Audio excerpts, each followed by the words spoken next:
तेलंगाना कांग्रेस के सदर महेश कुमार गौड़ ने कहा कि मेदक और सूर्यापेट में कांग्रेस की जानिब से दो बड़े अवामी जलसे मुनक्किद किए जाएंगे। उन्होंने कहा कि बीसी जात पात की मरदमशुमारी पर सूर्यापेट में जलसा मुनक्किद किया जाएगा। इसमें कांग्रेस लीडर राहुल गांधी शिरकत करेंगे। उन्होंने कहा कि एससी दर्जाबंदी पर मेदक में जलसा मुनक्किद किया जाएगा। इसमें कांग्रेस के सदर मल्लिकार्जुन खड़गे शिरकत करेंगे।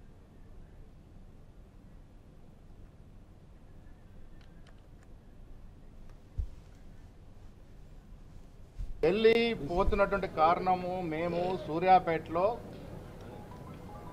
కులగన్న జరిగిన తీరుతెన్నుల మీద ఇంత గొప్ప కార్యక్రమం జరిగింది కాబట్టి సూర్యాపేటలో పెద్ద బహిరంగ సభ చేసి రాహుల్ గాంధీ గారిని ముఖ్య అతిథిగా ఆహ్వానించుకోవాలని, అదేవిధంగా ఎస్సీ వర్గీకరణ మీద మెదక్ జిల్లాలో ఏదో ఒక ప్రాంతంలో మరొక బహిరంగ సభ పెట్టుకొని ఖార్గే గారిని ఆహ్వానించాలని, ఆ ఇద్దరిని ఆహ్వానించడానికి మేము ఇవాళ ఢిల్లీ పోతాం।